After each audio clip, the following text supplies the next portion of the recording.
All right, everybody. Thank you for joining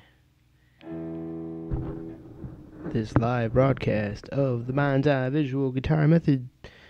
Going live more and more as I realize that pretty much this is how I'm going to have to keep this channel alive. Since I never find time to edit real videos, as time consuming as it is. So let's get to a point here today about a topic I'll make up. Since there's no questions coming in, feel free to ask any questions today on the video. Looking forward to having some people join in, but if not, I got a lesson for you, or just something to show you today. To start off with, let's draw our graph paper fretboard, and I lately start out like this. Instead of measuring and trying to count squares down 24, it gets a little tedious. I just do this. I pick a square that I want to make an E, capital A, D, G, B, and a lowercase e to signify the top string, even though I don't have to do that anymore. I make it clear for you guys. Draw a thicker line here for the nut, and then I draw the dots. I skip 2 spaces and go for 3, 5, 7, using that center line in between D and G. Keeps them out of the way of any notes that you want to put in the box. Right here gives them a nice centered look, and it makes it look like a fretboard. So once again, we got 3, 5, 7, 9, and we know the next one is 12, so we got to skip 2, and then they use 2 dots on a fretboard, so we're going to skip 2 and skip a line, and you get all geometric like that. It ends up looking nice and neat and geometric. So there's that. Again, skip 2, and you have your same as your 3, 5, 7, 9, only you got 15, 17, 19, 21, 22, 23, and 24. You are at the 24th fret, and you can make your line right there.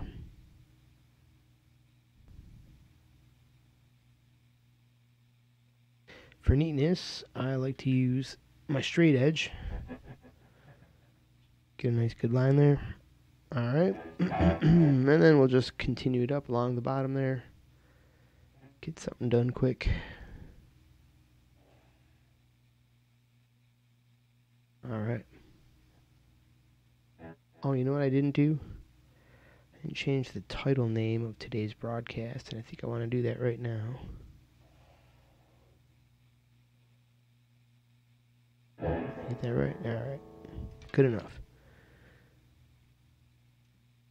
Let me change this title really quick.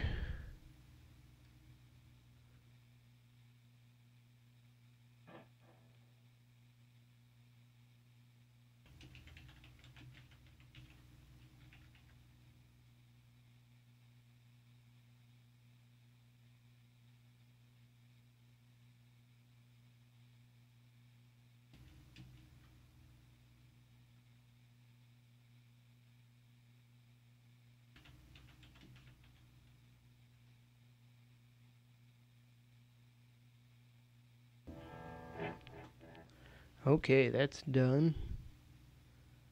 Something to entice people that may see that this is going. So we got one watcher right now. Say hello, whoever you are, but you don't have to if you don't want to. You can remain anonymous. So I gotta get my screen back up here. Oh, there we are. Okay. The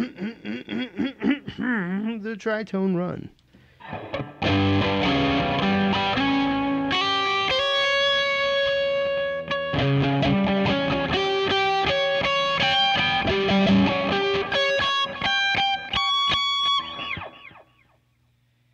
It's that weird sound of the tritone. Has many uses. You'll hear it a lot when you're just entering the realms of music theory and trying to learn it all. And you may remember it or know it from the middle of a dominant 7th chord.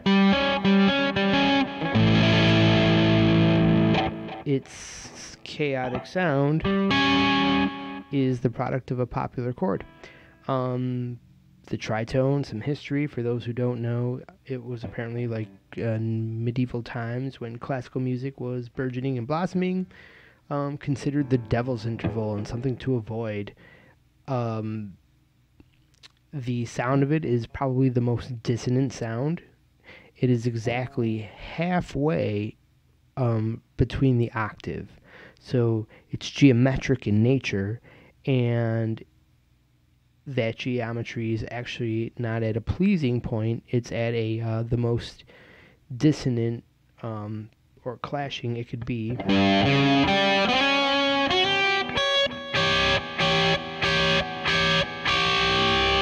Common for like alarm bells and warning sirens, scary movies, apprehension, train tied to the train track scenes. Anyways, you get the point there. So here's some other importance of that tritone. Let's call it the tritone run. See this square? You can put that represents a note anywhere on your fretboard. When you choose this note, it's the tritone. Now, I know what you're saying, some of you experts. There's that problem between these two strings on the guitar, where the B string is shifted up, along with the E string, one square or one fret. So, in essence, between the G and the B string, a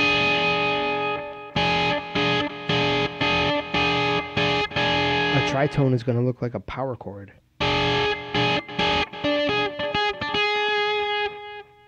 Let's draw that out too. So, just because the guitar has to be complicated, you have that shape to know as well. And the shape for the tritone run. Pretty basic, right? Those two shapes. Let's put that anywhere on the fretboard. What do you guys say we start with? We'll go to the...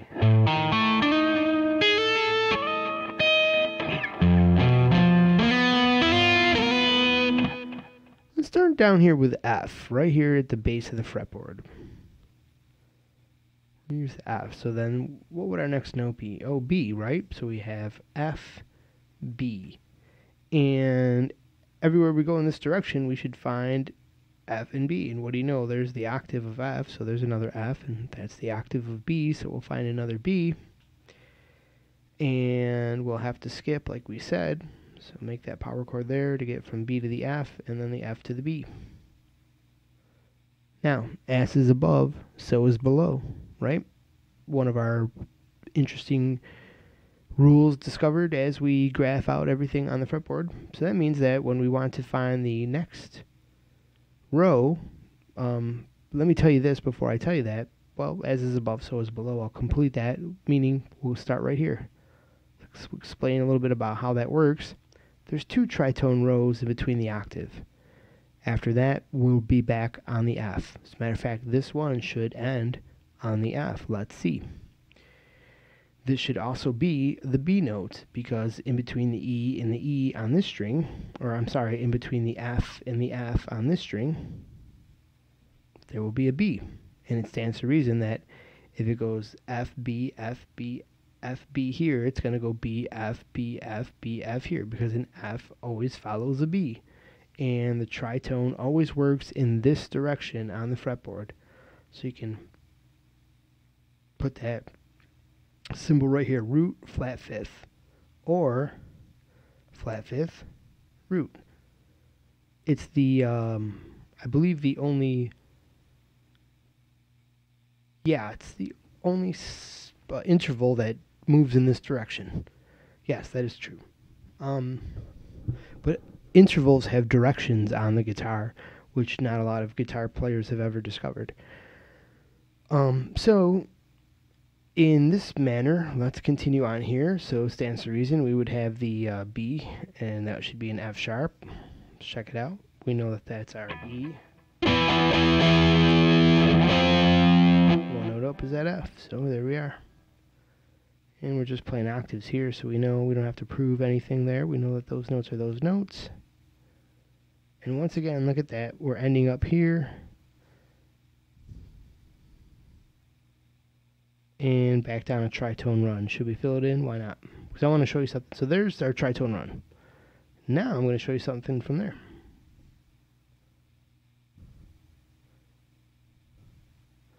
The cool thing from here is you can create a major scale.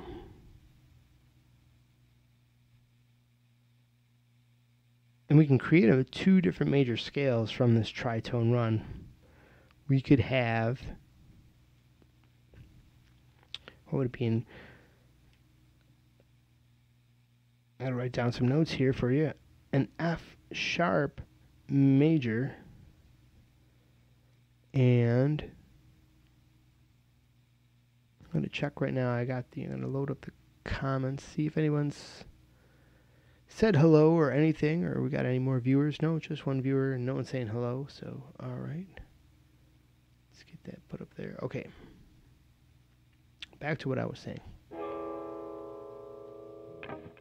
Oh, well, F sharp major, or we could be in C major.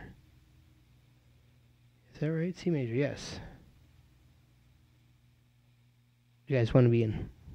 Got a choice? Let's make it a little less than usual. Normally we'd go for C major because it's easy, but everything's in C major because it's all the whole notes. But since we're not talking notes here, let's make it just as easy, but choose any old root note, and that'll be the F sharp major here, and you'll see why I chose that. So here we have the F, which is where this tritone note is on. Let's say I include some notes around these little tritone boxes here. So let's say I start encompassing these tritone bits in boxes. So here we have the F and the B. Okay, so I'm going to make another box around the F and the B, and the F and the B. Now, I want to, since I've done it there, we're going to do it here. But we'll notice now it's the B and then the F.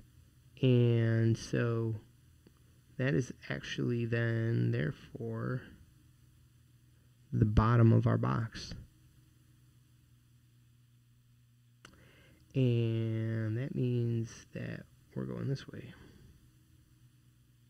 right? Because A sharp, B, right? A sharp, B, bottom of the box. If we're really repeating this square sequence, we wouldn't just draw another square around that there. Wouldn't make any sense, but this is going to make some sense in a second here. So now we're going to encompass our tritones. And as you see here, it's very simple. All we need is 3 boxes. I mean, after all, there's only 6 notes, and if you're boxing 2 of them up, well, you need 3 boxes right there. 3 boxes of things. Can you remember 3 boxes? So in this particular sequence here, once again, the boxes line up corner to corner. But this one, this little piggy right here, cried wee, wee, wee, all the way home. Hee, right? Okay. You got the boxes are split here because this box crosses over the G to B problem area of the guitar fretboard, or the split if it's not a problem for you. And then, yeah, so as is above, so is below. So if we are making a square box right here, which is nothing new, it's really a repeat of what we've just done here. We've actually completed our fretboard once we got to here. And as you can see, there's our octave pattern. That's kind of why, secret, that's why I chose F to start with. So we could broadcast it right across the fretboard here. You'll see that so right now, to some of you, you're like, okay, so squares, like, what the fuck are you trying to show here? Like, what's the big deal? But this turns into your major scale. For me, if I've got these squares, now it's so familiar to me. If I know where any of these squares are when I'm playing, I instantly got the entire fretboard under my fingers. I know where all the right notes are, and then where all the avoid notes or special choice notes would be, see another lesson on that. Anyways, here, so how does this become a major scale, though? Let's get into that. So, well, for those that don't know, that haven't seen any of the other videos on the site, if you have, you should know this, right away. I've shown this a million times. On each side of the square, there's a goalpost. So you've got notes there, notes there, notes there. And if you notice, right here's the bottom of the Dorian scale, the Dorian blues box. So I just know that one. We can build that one up really quick. There, and right there, I've got all the notes in that area filled in. Stands to reason I'd have a note there and a note there. And next thing you know, I have my... It's getting a little confusing here, so we'll color it in here. Got my Phrygian shape.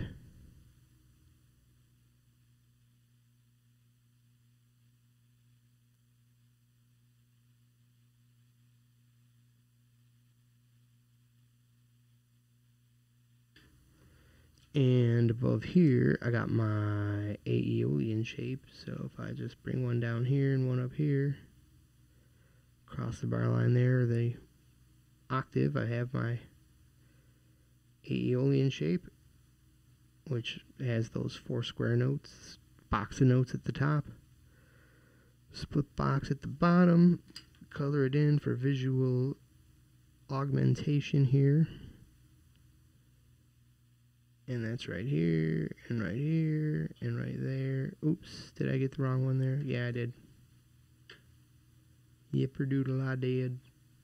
So, consider that is not a note in the scale right there. Can that green get erased? That's a little better. Make it a little more dark. There.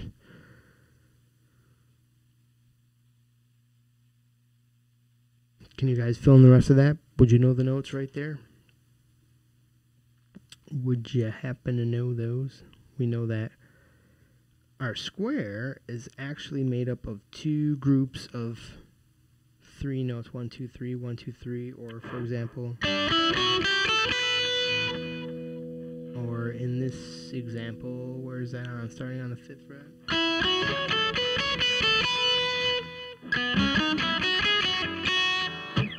I got that wrong. Anyways, we know, at least I know, that we've got this shape here, then we've got this shape here, and that brings us back to the Aeolian, 2 on the bottom, which we should be identical to right there, just before the open string. Boom, there we are. So that being said, those 2 notes are in the scale, and it's not too hard to understand where all the notes are as your mind just thinks in that direction. Now these notes just materialize. My big square, and my little playgrounds for notes, linked up places, and next thing you know, I can just get anywhere in the middle of a solo. Where my thoughts take me, where I hear the solo going, I can follow that in my mind now. And there's just simply another way to visualize it using your tritone row.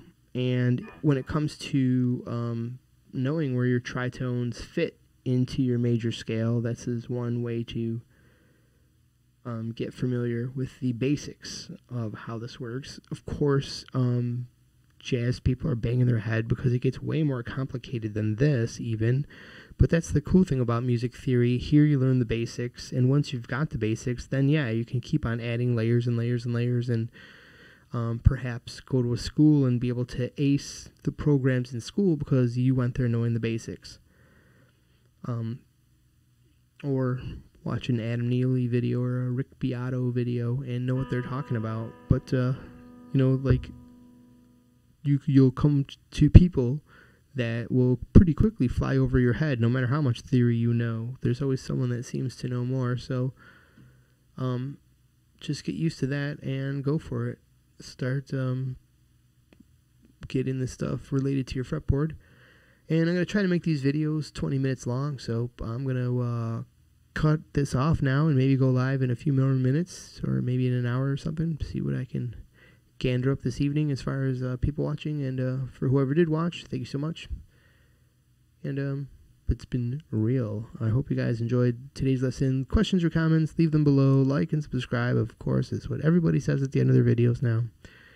Because, of course, you really should, and click the notifications button so you always know when I'm going live or making a new video.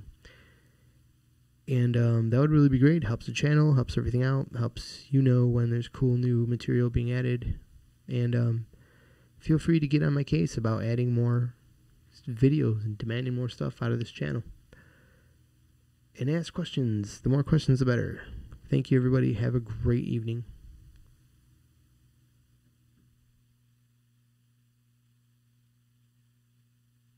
And rock on, jam out. Here we go.